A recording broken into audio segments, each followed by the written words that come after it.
শুভশ্রী জুটি মানেই আমাদের আবেগের জায়গা। 10 বছর পর আমরা আবারও তাদেরকে একসাথে একটি মুভিতে দেখতে পাচ্ছি। হ্যাঁ, আপনারা অবশ্যই নিশ্চয়ই বুঝে গেছেন আজকে আমরা ধূমকেতু মুভির এক্সপ্লেনেশন নিয়ে এসেছি। গল্প শুরু করা যাক। গল্প শুরু হয় 2015 সালের নর্থ সিকিমের অরণ্যে। সেখানে দেখা যায় জগেশ নামে একজন লোক একা একা জঙ্গলের মধ্য দিয়ে ঘুরে বেড়াচ্ছে। হঠাৎ করেই কয়েকজন অচেনা মানুষ এসে তাকে ঘিরে ধরে, জোর করে একটা নির্জন জায়গায় নিয়ে যায়। বেদ শস্ত্র যজ্ঞেশ বিস্মিত হয়ে প্রশ্ন করে, আপনারা কারা? উত্তরে আসে ধীর কণ্ঠে, আমরা ফোর্সের লোক। যজ্ঞেশের কৌতূহল আরো বেড়ে যায়। যজ্ঞেশ জিজ্ঞেস করে, তাহলে আপনারা আমার কাছে আসলে কি চান? কিন্তু তারা কোনো সরাসরি উত্তর দেয় না, উল্টো প্রশ্ন ছুড়ে দেয় বলে, তোমার বাড়িতে কে কে আছে? যজ্ঞেশ জানায়, আমার বাড়িতে আমি ছাড়া আর কেউ থাকে না, আমি একা মানুষ। তখন ফোর্সের সদস্যরা তাকে একটি ছবি দেখায়।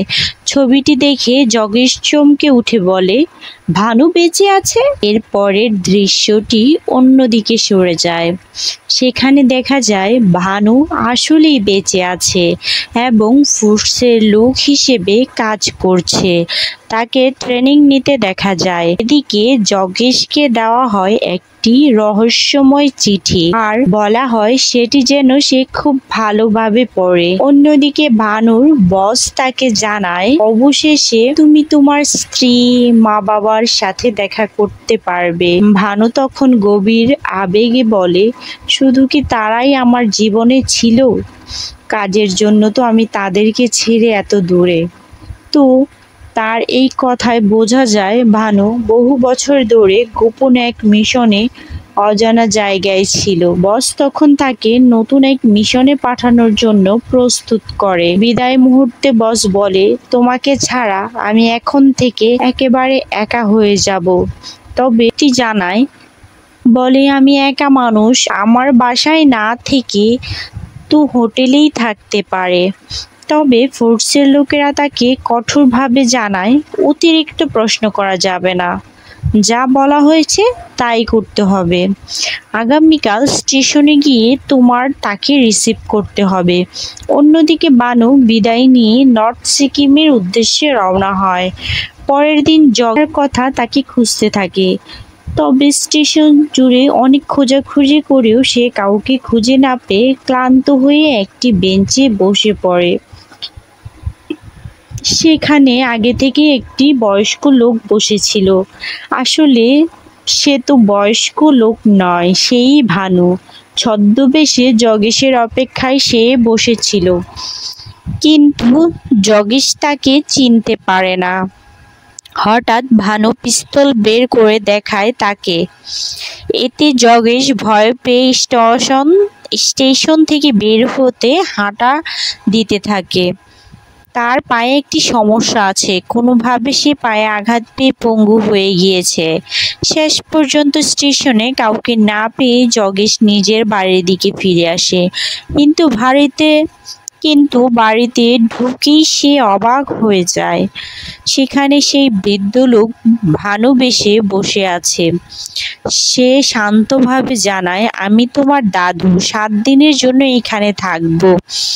অবাক হয়ে যজ্ঞেশ বলে, আমার তো কোনো দাদু নেই। ভানু তখন উত্তর দেয়, আমি তোমার দুঃসম্পর্কের দাদু।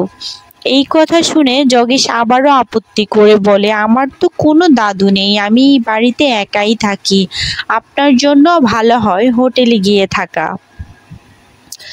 ভানুও বলে, আমি একা থাকতেই বেশি পছন্দ করি, তাই তুমি না থাকলেও আমার কোনো সমস্যা হবে না। যজ্ঞেশ তখন সন্দেহ করে এবং সে তোমার কাছে আমি পিস্তল দেখেছি স্টেশনে।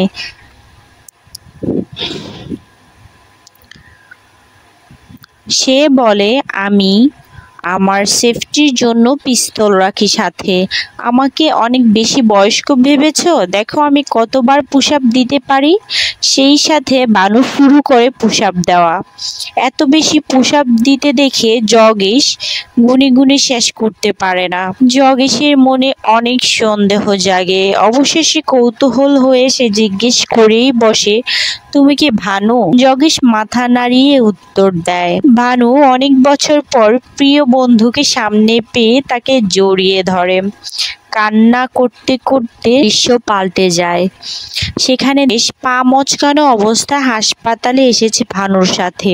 ডাক্তার জানতে চায় কিভাবে আঘাত পেয়েছো, কিন্তু দুই বন্ধুর কেউই সঠিক উত্তর দিতে পারে না। আসলে সত্যি ঘটনা হলো তারা রূপা নামে এক মেয়ের কাছে গিয়েছিল দিতে, আর সেখানে গিয়েই মই থেকে পড়ে যায় জগেশ। সেই দুর্ঘটনাতেই আঘাত পায় জগেশের পা। দুর্ঘটনা চলে আসে বর্তমানে। দেখা যায় দুই বন্ধু সেই ব্যাপারটা নিয়ে হাসাহাসি করছে। জগেশ মুচকি হেসে বলে, দিনটা কিন্তু লাকি ছিল। ভানু অবাক হয়ে জিজ্ঞেস করে, কিভাবে? তুই তো সেদিন আমার জন্য আঘাত পেলি, আর সেই আঘাত এখনো তো রয়ে গেছে। জগেশ তখনও ধীর থাকে। সে বলে, তারপরও দিনটা অনেক লাকি ছিল, কারণ সেদিন থেকেই তোদের দুজনের প্রেম শুরু হয়, অর্থাৎ রূপা আর বানুর সম্পর্ক। এই মুহূর্তে আবার ফ্ল্যাশব্যাক দেখানো হয়। সেখানে দেখা যায় ভানু তার রূপার কাছ থেকে চিঠির উত্তর চাইছে, তবে রূপা কিছুই বলে না, শুধু চুপচাপ দাঁড়িয়ে থাকে। সেই নীরবতায় ভানু বুঝে যায় রূপা রাজি হয়ে গেছে। আবার বর্তমানকালে ফিরে আসে। তখন দেখা যায় ভানু অবশেষে খুলে ফেলে তার ছদ্মবেশ। জগেশ দেখতে পায় তার আসল চেহারা। অবাক হয়ে জগেশ জিজ্ঞেস করে, সেখানে হঠাৎ আসলি কেন? ভানু মুচকি হেসে বলে, তুই কি চিঠির চতুর্থ পয়েন্ট পড়িসনি? সেখানে স্পষ্ট লেখা ছিল কোনো প্রশ্ন করা যাবে না। তারপরও সে বন্ধুকে জানায়, আমি আসলে 7 দিনের জন্য এখানে একটি মিশনে এসেছি। পুলিশের চোখে ধুলো দিতে আমাকে ছদ্মবেশে থাকতে হবে। খুব জটিল একটি কেস আছে হাতে। কিছুক্ষণ থেমে হঠাৎ জিজ্ঞেস করে, রূপার কি খবর? জগেশ তখন তাকে একটি বিয়ের কার্ড দেয়। কার্ডটা হাতে পেয়ে ভানু স্তব্ধ হয়ে যায়, কারণ সেখানে লেখা রূপার বিয়ে হতে যাচ্ছে অনিন্দ মিত্রর সাথে। আর নিজের বিয়ের কথা মনে পড়ে যায় কল্পনাতে, যেখানে রূপার সাথে ধুমধাম করে বিয়ে হয়েছিল তার। কার্ড হাতে নিয়ে ভানু কষ্টে জিজ্ঞেস করে, এই অনিন্দটা কে রে? জগেশ তাকে জানায়, অনিন্দ কয়েক বছর আগেই এই এলাকায় এসেছে, ভালো ছেলে, ডিসেন্ট মানুষ। তোর বাবা মায়ের রূপার জন্য এই বিয়েটা ঠিক করেছে। বলতো আর কতদিন বিয়ে না করে মেয়েটাকে ঘরে রাখা যায়? তার উপর তো পত্রিকায় ছাপা হয়েছিল যে তুই 4 বছর আগেই মারা গিয়েছিস। মৃত মানুষের জন্য কেউ অপেক্ষা করে? এই কথাগুলো শুনে ভানুর ভিতরে ভেঙে চুরমার হয়ে যায়। এখন ভানু তার আর রূপার হানিমুনের দিন, দুজনের মাঝে দারুণ খুনসুটি আর হাসি ঠাট্টা চলতে থাকে। হঠাৎ ভানু রূপার দিকে তাকিয়ে মুচকি হেসে জিজ্ঞেস করে, আমাকে বিয়ে না করলে তুমি কাকে বিয়ে করতে? রূপা নির্লজ্জ ভঙ্গিতে জবাব দেয়, রণবীর কাপুরকে। ভানু হেসে আবার প্রশ্ন তোলে, তাহলে আমাকে কেন বিয়ে করলে? রূপা এক গাল হেসে বলে, তুমি যে আমার পিছুই ছাড়ছিলে না, সেই জন্য। দুজনের এই খুনসুটির মিষ্টি মধুর মুহূর্তগুলো চলতে থাকে। হঠাৎই দৃশ্য পরিবর্তন হয়ে যায়। বর্তমানে সময়ের কাহিনীতে ভানু হঠাৎ গম্ভীর হয়ে জগেশকে জিজ্ঞেস করে, মা কেমন আছে? জগেশ এক দীর্ঘশ্বাস ফেলে জানায়, দুই ছেলেকে হারিয়ে মা আর ভালো থাকতে পারে? সে ভিতর ভেঙে পড়েছে। ভানু তখন গলা ভারী করে বলে, আমার কাছে এখন অনেক টাকা আছে। শেষ হওয়ার আগে সেই টাকা দিয়ে আমি সবার মুখে হাসি ফোটাতে চাই, সবাইকে খুশি করতে চাই। ভানুর কথা শুনে জগেশ অবাক হয়ে প্রশ্ন তোলে, তুই সব সময় শেষ বলছিস কেন? ভানু নিঃসংকোচে জানায়, আমি আছি এখন সুইসাইড স্কোয়াডে। এরপর দৃশ্য পরিবর্তিত হয়। ভানু আর বসের মধ্যে কথোপকথন দেখানো হয়। বস, ভানুকে জানায় ওরা স্কুল কলেজ সব বন্ধ করে দিয়েছে, চা বাগানও বন্ধ হয়ে গেছে, ওপারের দিক থেকে ঝাঁকে ঝাঁকে মানুষ আসছে, মাত্র কিছু টাকা দিয়েই তাদের ভারতীয় নাগরিকত্ব পাইয়ে দেওয়া হচ্ছে। বসের এই কথাগুলো শুনে স্পষ্ট বোঝা যায় ভানু আসলে কোন মিশনে এসেছে এবং তার কাজের পেছনে কত বড় রাজনৈতিক খেলাটা লুকিয়ে রয়েছে।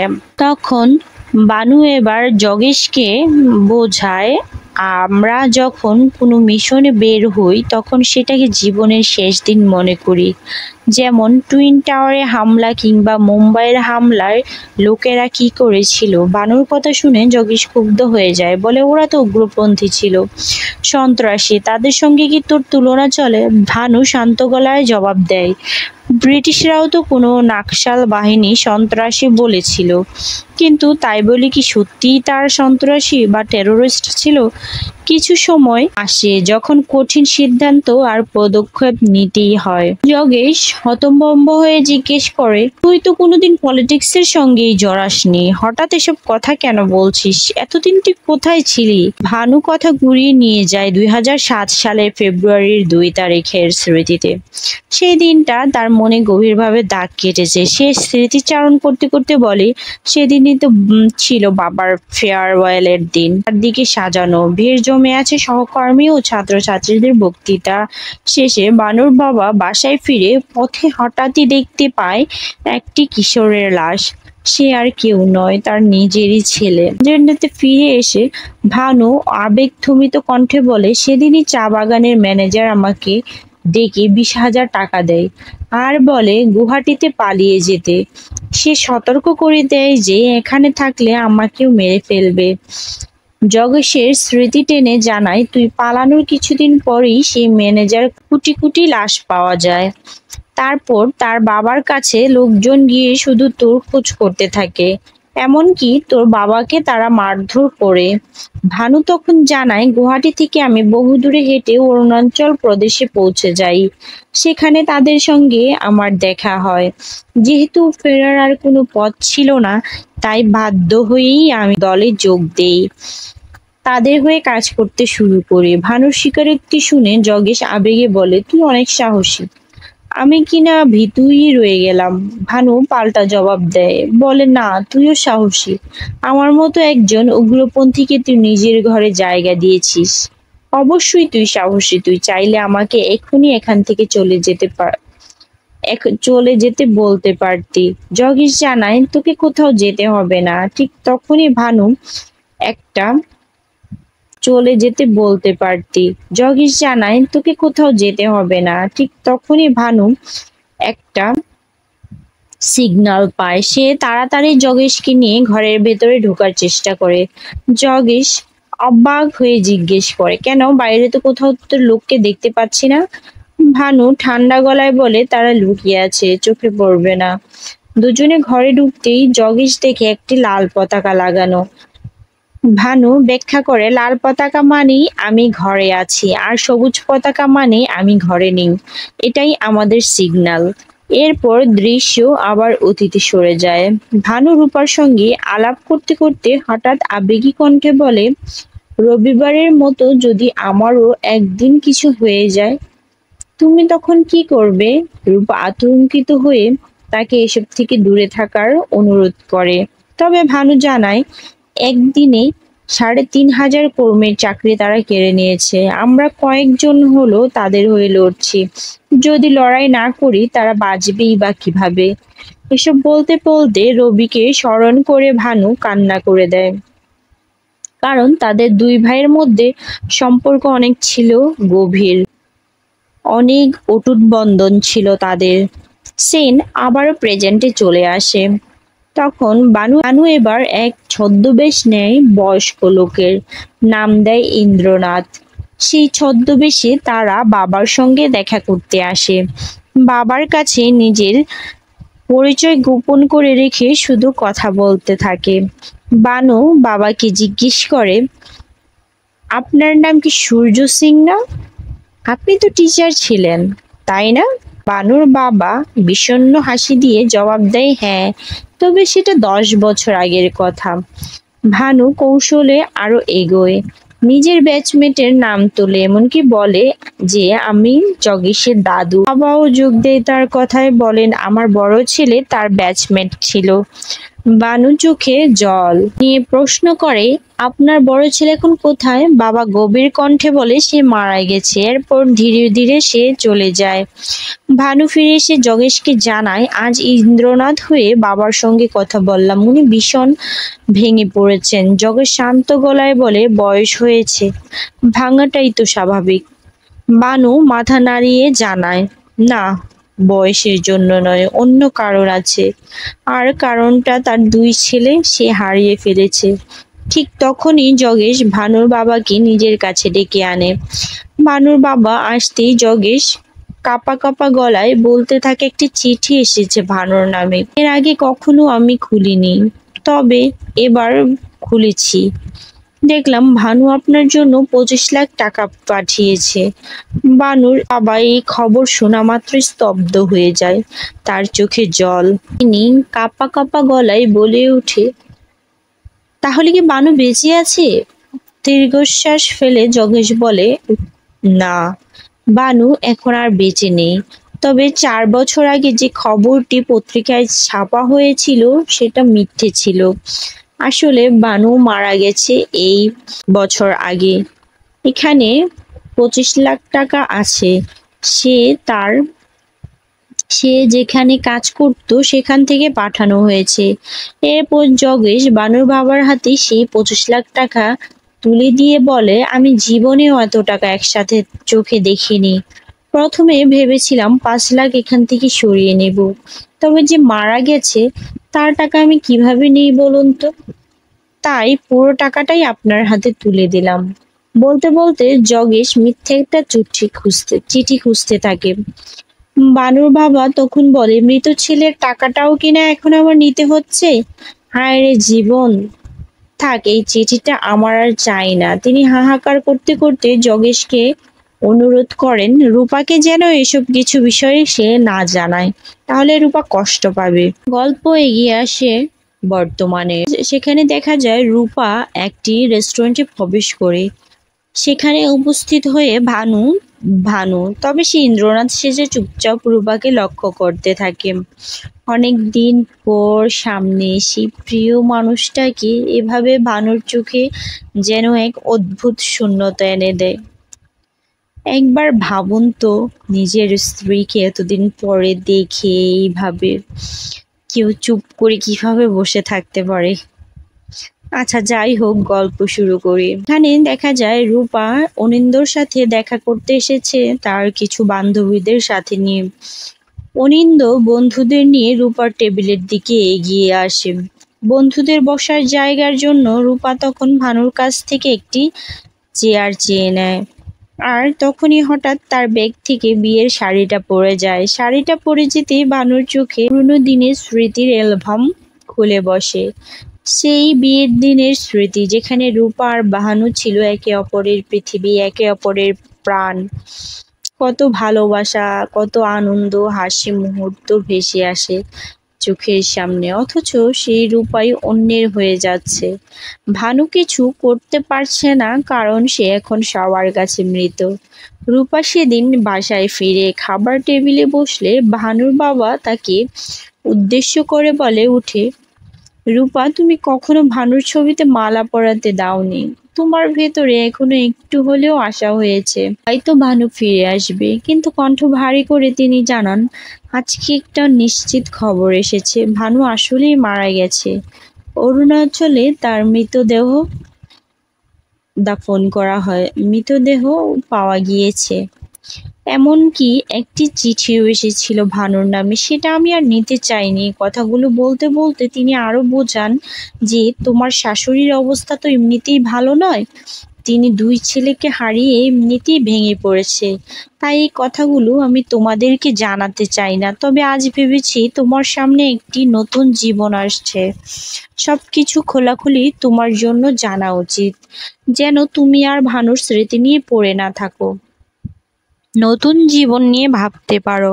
পারলে মাঝে মাঝে আমাদের দেখতে এসো। আবার দিকে চোখ নামিয়ে নিয়ে রূপা কোনো উত্তর দেয় না, নিঃশব্দে উঠে গিয়ে নিজের ঘরে চলে যায়। ভানু যোগেশের সাথে কথা বলছে। ভানুর প্রথম প্রশ্ন, বাবা ঠিকমতো টাকাগুলো পেয়েছে তো? যোগেশ বলে হ্যাঁ, সব ঠিক আছে। এরপর ভানু কিছুক্ষণ পর চুপ থেকে জিজ্ঞেস করে, অরিন্দ কি রূপার জন্য ঠিক হবে? মানুষটা কি ভালো? যোগেশ এবার গম্ভীরভাবে বলে, হ্যাঁ, অনিন্দ অনেক ভালো মানুষ, রূপার অনেক খেয়াল রাখে, এমনকি সে তার বাচ্চাটাকেও দেখাশোনা করে। বাচ্চার প্রসঙ্গ আসতে ভানু অনেক চমকে যায়। কার বাচ্চা? জগের বাচ্চা, তার নাম তিতলি, ওর এখন ৮ বছর বয়স হয়ে গিয়েছে। কথাটা শুনে যেন ভানুর বুকের ভেতরটা ছিঁড়ে যায়। অবিশ্বাসের দৃষ্টিতে তাকায় যোগেশের দিকে, যেন সে বিশ্বাসই করতে পারে না যে তার একটি সন্তান রয়েছে। সে আজ প্রথম তার সন্তানের কথা জানতে পারলো। এই কথা জানতে পেরে তার বুকের ভিতরটা দুমড়ে মুচড়ে যাচ্ছে। দৃষ্টান্তরে দেখা যায় রূপা আয়নার সামনে দাঁড়িয়ে আছে, মাথায় বিয়ের শাড়ি দিয়ে। সে হঠাৎ তিতলির দিকে তাকায়, আর সেখানেই আমরা প্রথমবার স্পষ্ট দেখি তিতলিকে। পরের দিন সকালে বানু আবারও ইন্দ্রনাথ সেজে জগিং করতে যায়, ইচ্ছে করেই বাবার সাথে দেখা করে। বানুকে দেখে প্রথম বাবা প্রশ্ন করে, আপনি এখন কোথায় থাকছেন? বানু উত্তর দেয়, ফরেস্ট অফিসের একটি গেস্ট হাউসে আছি। কিছুক্ষণ তাদের আলাপ জমে ওঠে। বানু বলে, অনেক দিন আগে এসেছিলাম এখানে, চারপাশে এখন অনেক বদলে গিয়েছে। বাবার মুখে তখন খুব আর হতাশা মেশানো কথা, সব নষ্ট করে দিয়েছে ওরা, এমনকি আমার 2 ছেলেকেও তারা মেরে ফেলেছে। ব্রিটিশরা যা বলেছিল তাই সত্যি, এই বাংলা এখনো উগ্রপন্থীদের অভয়ারণ্য। আজকাল এরা এতটাই বাড়াবাড়ি করছে যে সব জায়গায় প্রভাব বিস্তার করেছে। যদি আমার হাতে ক্ষমতা থাকতো তবে একটি উগ্রপন্থীকেও বাঁচিয়ে রাখতাম না। রাজনীতিবিদদের হাতিয়ার হয়ে এরা শুধুই ধ্বংস ডেকে আনছে।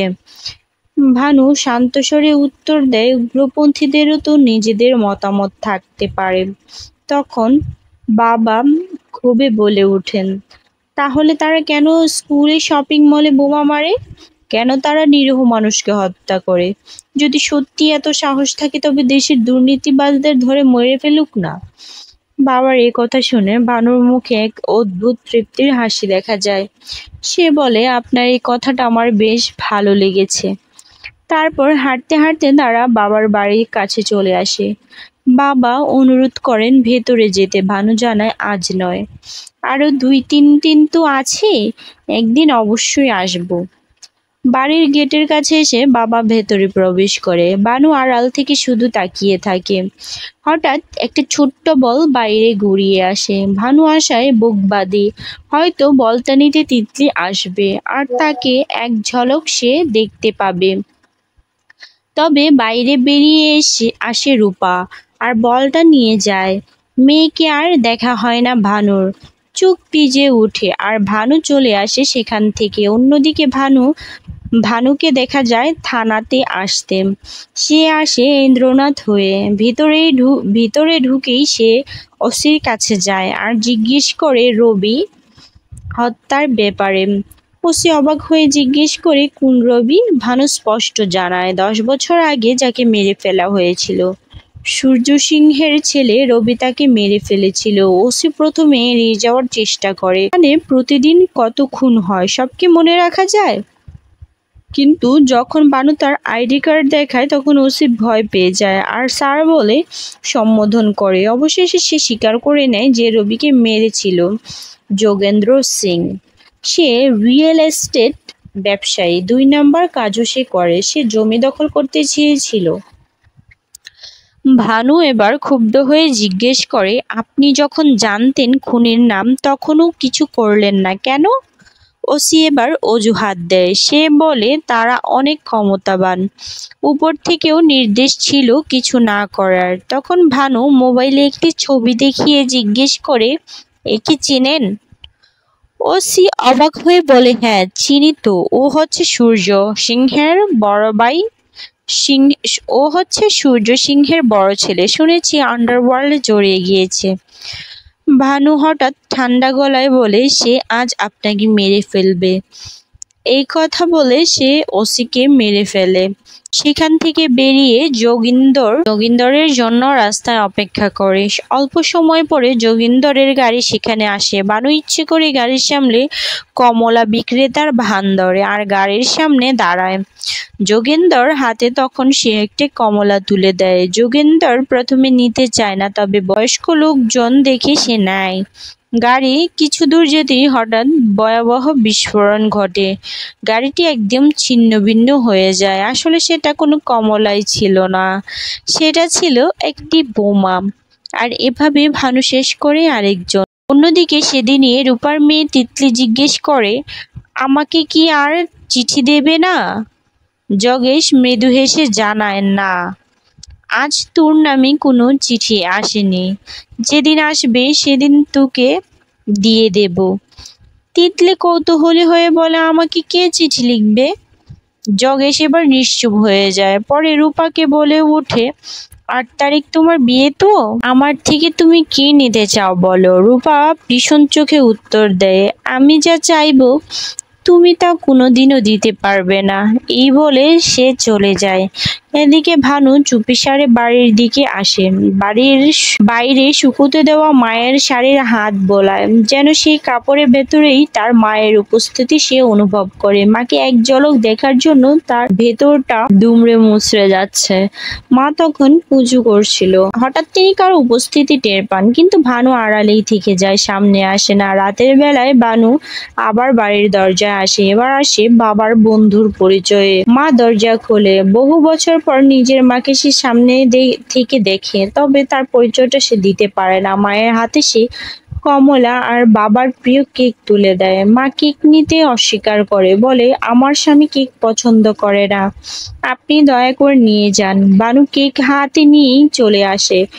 ফিরতে পথে হঠাৎ তার চোখে পড়ে রূপা, অনিন্দ আর ছোট তিতলির দিকে। তারা একসাথে রাস্তা দিয়ে হাঁটছে। সেদিনই প্রথমবার বানু তার মেয়েকে সামনে থেকে দেখে বুক ভরে মেয়ের দিকে তাকায়, কিন্তু কিছুই বলার সাহস পায় না। তারা পাশ কাটিয়ে চলে যায়। ভানু নিঃশব্দে ফিরে আসে নিজের ঘরে। রাতে যোগেশ রেডিওতে খবর শুনতে পায় আজকে স্থানীয় এক রাজনৈতিক নেতা বোমা বিস্ফোরণে নিহত হয়েছেন। থানার ওসিকেও থানার ভিতরে খুন করা হয়েছে। প্রশাসন এলাকায় কারফিউ জারি করেছে। এখনো পর্যন্ত কোনো প্রমাণ পাওয়া যায়নি, তদন্ত চলছে। এমন সময় দেখা যায় যোগেশের বাড়ির সামনে রাখা সবুজ কাপড় সরিয়ে কেউ একটা লাল কাপড় রেখে দিয়েছে, অর্থাৎ ভানু ফিরে এসেছে।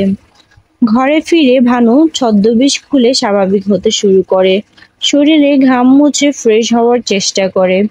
ঠিক তখনই ভানুর ব্যবহৃত প্রশ্ন ঠিক চোখে পড়ে যোগেশের। কৌতূহল সামলাতে না পেরে যোগেশ সেটি হাতে তুলে নেয়। ভানুর দিকে তাকিয়ে প্রশ্ন ছুড়ে দেয়, আজকে তুই 2টা খুন কেন করলি বলতো? প্রশ্ন শুনে ভানুর চেহারায় রাগের ছোপ ভেসে ওঠে। কঠিন গলায় বলে ওঠে, আমি তো তাকে আগেই সতর্ক করেছিলাম কোনো প্রশ্ন করা যাবে না, তাই আর কোনো আলোচনা চাই না এ ব্যাপারে। কথা বলার সঙ্গে সঙ্গে নিজের ফোনটিও যোগেশের হাতে তুলে দেয় ভানু। বলে, ভালো করে সামলে রাখিস, শেষ দিন এসে আবার আমি নিয়ে যাব। এরপর ভানু একটুখানি থেমে হঠাৎ যোগেশকে জানায়, আজকে তাদের সাথে দেখা হয়েছিল, সেখানে তিতলিও ছিল, তবে বেশ অন্ধকার থাকায় মেয়ের মুখটা আমি খুব ভালোভাবে দেখতে পারিনি। কথাগুলো বলতে বলতে ভানুর বাবার জন্য কেনা কেকটা বের করে যোগেশকে খাওয়াতে থাকে। জানায় এই কেকটা ছিল তার বাবার সবচেয়ে প্রিয়। যেদিন রবি মারা যায় সেদিন তার লাশের পাশে কেকটা পড়েছিল। একসময় রবির টকবগে রক্ত আর কেক এক হয়ে গিয়েছিল। এই সব স্মৃতি মনে করে ভানু যেন হঠাৎ অস্বাভাবিক হয়ে ওঠে। কেক জোর করে যোগেশের মুখে মাখতে শুরু করে। যোগেশও ভয় পেয়ে আতঙ্কিত হয়ে যায়। কিছুক্ষণ পর ভানু আবার শান্ত হয়, হাত বাড়িয়ে যোগেশের মুখ পরিষ্কারও করে দেয়। আবার অনেক অঙ্ক এখনো মেলানো হয়নি, সেই অঙ্কগুলোই মেলাতে হবে। সিন চলে আসে রূপার ঘরে। রূপার শাশুড়ি তাকে গয়না তুলে দিতে চাইলে রূপা নম্রভাবে তা ফিরিয়ে দেয়। শাশুড়ি অভিমান মাখা কণ্ঠে জোরাজুরি করে, কিন্তু রূপা মাথা নাড়ে। তখনই শ্বশুর সামনে এসে দাঁড়িয়ে বলে, তোমার নামে ব্যাংকে কিছু টাকাও জমা রাখা আছে, সেগুলো নিয়ে নিও, এগুলো তো তোমারই প্রাপ্য। আর পারলেই মাঝে মাঝে এই বাড়িতে এসো আমাদের সাথে দেখা করতে।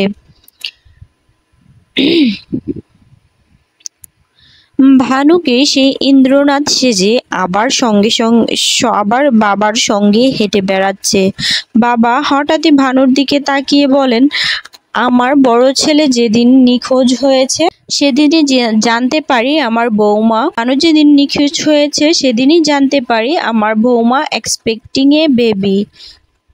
এর চেয়ে কষ্টের আর কি হতে পারে? কণ্ঠটা যেন ভেঙে আসবে। বাবা আরো বলেন, 4 বছর আগে খবর পাই আমার বড় ছেলে অরুণাচল দেশে মারা গিয়েছে। সেই সঙ্গে আমি আমার 2 ছেলেকেই হারিয়ে ফেলি। এই কথাগুলো বলতে বলতে বাবার চোখে জল আসে। হাঁটতে হাঁটতে সবার সামনে হাঁটতে বাসার সামনে পৌঁছলো। এবার বানুকে ভিতরে নিয়ে আসা হয় সবার সামনে। তাকে রূপার সাথে পরিচয় করিয়ে দেওয়া হয়। জানানো হয় আগামীকাল তার বিয়ে। রূপা তখন ভদ্রতার সঙ্গে প্রণাম করতে গেলে বানু তৎক্ষণাৎ হাত ধরে তাকে থামিয়ে দেয়। তাকে প্রণাম করতে দেয় না। এই সময় ভানুকে পরিচয় করে দেওয়া হয় পরিবারের মেয়ে তিতলির সঙ্গে। তখনই প্রথমবারের মতো স্পষ্ট করে তিতলিকে দেখতে পায় ভানু। কৌতূহল হয়ে সে নিজের নাম জিজ্ঞেস করে তিতলিকে। তিতলির সরল ভঙ্গিতে বলে, আজকে আমার নাম তিতলি সিং, তবে আগামীকাল থেকে হবে তিতলি মিত্র। কথাটা শুনেই ভানুর বুকের ভিতরে মোচড় দিয়ে ওঠে, যেন শব্দগুলো তার ভিতরে বিষের তীরের মতো গিয়ে বিঁধছে। সে মুখে কিছুই বলতে পারে না, তবে দৃষ্টিতে সবকিছু ফুটে ওঠে। দিকে তিতলির স্কুলে যাওয়ার সময় হয়ে যায়। রূপা তাকে স্কুলে নিয়ে যায়। ভানুও থেমে থাকে না, নিঃশব্দে পিছু নিয়ে তাদের সাথে স্কুল পর্যন্ত চলে আসে। অন্যদিকে সেদিন যোগেশ যায় এক বৃদ্ধর কাছে, যাকে নিয়মিত পেপার পড়ে শোনায় সে। হঠাৎ সংবাদপত্রে চোখ আটকে যায় তার। খবরের শিরোনামে লেখা এক ফাঁসির আসামির শেষ ইচ্ছা পূরণ হতে চলেছে।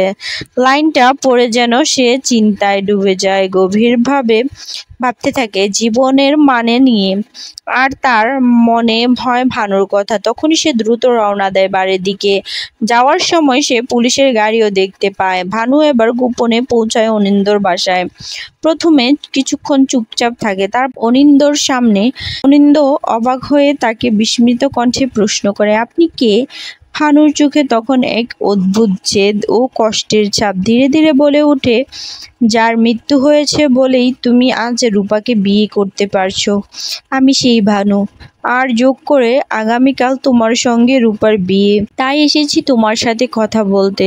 অনিন্দ এবার স্তব্ধ হয়ে যায়। ধীরে ধীরে বলে, আপনি তো ফিরে এসেছেন, তাহলে আবার বিয়ে হওয়ার দরকার নেই। না, আমি এখানে থাকতে আসিনি, আমি চলে যাব। রূপাকে তুমি দেখে রেখো, সে খুবই ভালো একটি মেয়ে। অনিন্দ তখন আবেগে কাপা গলায় বলে, আমি রূপার সাথে 5 বার কথা বললে সে 4 বারই আপনার প্রসঙ্গ তুলে। সে এখনো আপনাকে ভীষণ ভালোবাসে। আমার জীবনে তো কেউ নেই, আমি একা মানুষ। তাই রূপা যদি আমার জীবনে না আসে তাহলে খুব একটা পার্থক্য হবে না।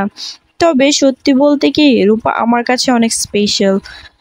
ভানুর চোখে জল চলে আসে, তবে মুখের বাক্য শক্তই থাকে। বলে, রূপা আমাকে সবসময় মনে রাখবে, কারণ আমি তার ফার্স্ট লাভ। তুমি তো বললে রূপা তোমার জন্য অনেক স্পেশাল, তাই তুমি রূপাকে বিয়ে করো। কথা শেষ না করেই নিজের ব্যাগ থেকে 15 লাখ টাকা বের করে অনিন্দর হাতে দেয়। বলে, তিতলিকে একটু দেখে রেখো, একটু যত্নে রেখো, কোনো অভাব যেন না হয়। এটা হতাশ গলায় আবার বলে, আফসোস, আমি তো জানতামই না যে আমার একটা মেয়ে আছে। সব শুনে অনিন্দ হতভম্ব হয়ে যায়। কাঁপা কণ্ঠে জিজ্ঞেস করে, তুমি যখন ফিরে এসেছো তখন আবার যেতে চাও কেন? থেকে গেলেই তো পারো। ভানু নিঃশব্দে তার দিকে তাকায়। তারপর ধীর কণ্ঠে বলে, সবকিছু বুঝতে নেই, আমি থাকার জন্য আসিনি, আমাকে চলে যেতে হবে অনেক দূরে। এবার ভানু ধীরে ধীরে এক বিদ্রোহী কবিতা বলতে শুরু করে, তার কণ্ঠে দম চাপা যন্ত্রণা। অনিন্দ কবিতার লাইনগুলো বলে ওঠে, তাদের কণ্ঠ যেন এক সূত্রে বাঁধা পড়ে যায়। শেষে অনিন্দ মিনতি করে বলে, থেকে গেলেই তো পারো। বানু এবার চোখ রাঙায় তাকে, বলে, তাহলে এই কবিতা আমি কেন শোনালাম তোমাকে?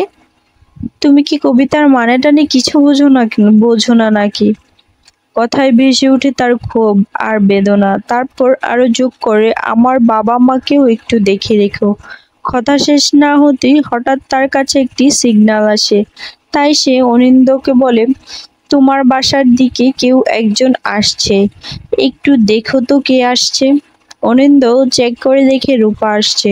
সেটা জানা মাত্রই ভানু চলে যাওয়ার প্রস্তুতি নেয়। যাবার আগে বলে, রূপার কিন্তু বেগুনি অ্যালার্জি আছে, সাবধানে রেখো। এই কথা বলে পিছন ফিরে দরজার দিকে এগোয়। এর মধ্যেই রূপা ঘরে ঢুকে পড়ে। অনিন্দ হঠাৎ নিজেকে খুবই ভাগ্যবান মনে করে। আবেগে সে রূপাকে জড়িয়ে ধরে। সেই দৃশ্যটা আড়াল থেকে ভানু দেখে। রূপার হাসি, তার উষ্ণ আলিঙ্গন আর অনিন্দর চোখে আনন্দ, সবকিছু ভানুর বুকের ভেতর বিঁধে যায়। মনে পড়ে যায় রূপার সঙ্গে তার অতীতের সুন্দর দিনগুলো, হাসি খুনসুটি প্রেমে ভরা মুহূর্তগুলো। চোখ ভিজে আসে ভানুর, তবুও আর এক মুহূর্ত দাঁড়ায় না, নিঃশব্দে ফিরে যায় নিজের অন্ধকার ঘরে। ঢুকেই যোগেশ ভানুর দিকে তাকিয়ে বলে, আজ একটা নিউজ পেপারে দেখলাম একজন ফাঁসির আসামির শেষ ইচ্ছা পূরণ করা হয়েছে। তুইও আমাকে শেষ একটা ইচ্ছে বল, আমি প্রাণপণ চেষ্টা করব সেটা পূরণ করার। কিন্তু ভানু কোনো জবাব না দিয়ে গভীরভাবে কিছু গুরুত্বপূর্ণ ডকুমেন্ট পড়াতে থাকে। যোগেশ আবার বলে, তুই দুপুরে ঘরে ফিরিসনি দেখে বুকের ভিতর ভয় ধরেছিল। চারদিকে যত পুলিশ ঘুরছে, ভেবেছিলাম হয়তো ধরা খেয়ে গেছিস। কথা শেষ না হতেই যোগেশ আবেগ নিয়ে বলে, আমি রূপার আশীর্বাদে গিয়েছিলাম, সেখানে তোর মা আমাকে খাবার খেতে দিয়েছিল, আমি নিজে কিছুই খাইনি, সব নিয়ে এসেছি, কারণ আমি জানি তুই বহুদিন মায়ের হাতে রান্না খাসনি, আজকে খেয়ে নে। তখন ভানু ধীর কণ্ঠে জানায়, আমি আগামীকাল ভোর 5টায় এখান থেকে চলে যাব, তোর ঘুম ভাঙাতেও যাব না। এই শুনে যোগেশ আবারও মিনতি করে, তোর শেষ ইচ্ছাটা বল না, আমি আমার সাধ্যমতো পূরণ করতে চেষ্টা করব। শেষে ভানুর ঠাট্টার সুরে যোগেশকে গাইতে আবৃত্তি করতে বলে আর সিটি বাজাতে বলে, এমনকি তাকে নাচতেও বাধ্য করে। যোগেশ এসব করতে করতে ভেতরে ভেতরে একদম ভেঙে পড়ে, কান্না আর চেপে রাখতে পারে না। ভানু তখনই ঠোঁটে মৃদু হাসি এনে বলে, এবার তুই হাসবি। কিন্তু যোগেশ কোনোভাবেই হাসতে পারে না। ভানু তখন কষ্টের সুরে জানায়, তুই আজ প্রথমবারের মতো হেরে গেলি। তুই কিছুতেই যেন যোগেশের কিছুই আসে যায় না। সে বারবার ভানুকে অনুরোধ করে পেছনের দরজা দিয়ে পালিয়ে যেতে। চাইলে আত্মসমর্পণও করতে পারিস। আজকে যে পেপারে ফাঁসির নিউজটা পড়েছি, সেই আসামিকে 22 বছর পর ফাঁসি দেওয়া হয়েছে। তুই যদি এখনই সারেন্ডার করিস, তাহলে অন্তত 22 বছর তো বেঁচে থাকবি। প্লিজ এবার আর পালিয়ে যাস না। ভানু এবার ধীরে ধীরে পিস্তল তুলে যোগেশের দিকে তাক করে, শীতল কণ্ঠে বলে, আমি চাইলে তোকে এখনই গুলি করে মারতে পারি, কেউ টের পাবে না। তবে মুহূর্তেই বাতাস ভারী হয়ে ওঠে। পরক্ষণ ভানুর চোখে জল আসে। ভানু হঠাৎ আবেগে ভেসে গিয়ে যোগেশকে শক্ত করে জড়িয়ে ধরে, ফিসফিস করে বলে, শেষবারের মতো শেষ দেখার কবিতাটা শোনা। এই সময় হঠাৎ পুরো ঘর অন্ধকার হয়ে যায়, কারেন্ট চলে যায়। যোগেশ মোমবাতি জ্বালাতে এগিয়ে যায়, তবে আলো জ্বলতেই হতবাক হয়ে যায় সে। ঘরে কোথাও বানু নেই। ছুটে বাইরে বের হয়, চারদিক খুঁজে, কিন্তু বানু যেন হাওয়া। পরদিন ভোরে স্কুলের প্যারেডের প্রস্তুতি নিতে দেখা যায় ছাত্রছাত্রীদের। সেখানে থেকে বড় বড় কর্মকর্তারা। অন্যদিকে রূপার জীবনেরও নতুন অধ্যায় শুরু হয়, তার বিয়ের প্রস্তুতি তুঙ্গে। এদিকে ভানু নিজের শরীরে বোমা বেঁধে পড়ে ছদ্মবেশে বেরিয়ে পড়ে রাস্তায়। নির্দিষ্ট পরিকল্পনা মতো ভিড়ের মাঝেই সে প্রবেশ করে। অন্যদিকে যোগেশ বাড়িতে এসে টিভিতে প্যারেডের সরাসরি সম্প্রচার দেখতে থাকে। চোখ পড়তেই তার বুক ধক করে ওঠে। সঙ্গে সঙ্গে বুঝতে পারে এই প্যারেডই ভানু কিছু একটা করবে। তাড়াহুড়ো করে বাইরে বের হয়, হয়তো ভানুকে থামানোর চেষ্টা করবে বলে। তবে হাঁটতেই পারে না, তার শরীর একদম ভেঙে পড়েছে। তবুও প্রাণপণ চেষ্টা করে দৌড়াতে থাকে। ঠিক সকাল 10টায় ভানু নিজের জীবন বিসর্জন দিয়ে এক ভয়ঙ্কর সুইসাইড মিশন সফল করে ফেলে। ভানুর বস সে নির্দিষ্ট সময়ে ভানুর রিংটা কবর দিয়ে দেয়। এদিকে ভেঙে পড়া যোগেশ ভানুকে অভিশাপ দিয়ে বলে, তুই একজন দেশদ্রোহী। অবশ্যই এসব কিছু সে মনে অনেক কষ্ট চেপে বলে। হাজার হলেও তার বন্ধুকে সে অনেক ভালোবাসতো। অন্যদিকে রূপা নিজের জীবনে নতুন যাত্রার জন্য তৈরি হয়ে ওঠে। আর এই সমস্ত আবেগ, বিসর্জন, দুঃখ আর প্রশ্নবোধক চিহ্নের মাঝেই শেষ হয়ে যায় ধূমকেতু মুভিটি। মুভির হাইপ ছিল পুরোটাই দেব ও শুভশ্রীকে নিয়ে, কিন্তু গল্পে দেখা যায় দেব এবং রুদ্রনীল ঘোষের সেরা বন্ডিং। দুজনের বন্ধুত্ব যেন সবকিছুকে ছাপিয়ে গিয়েছিল। তাছাড়া দেব শুভশ্রী যতবার স্ক্রিনে এসেছিলেন ততবারই যেন নস্টালজিক করেছেন, মনে করে দিয়েছে চাইল্ডহুডের দেব শুভশ্রীকে।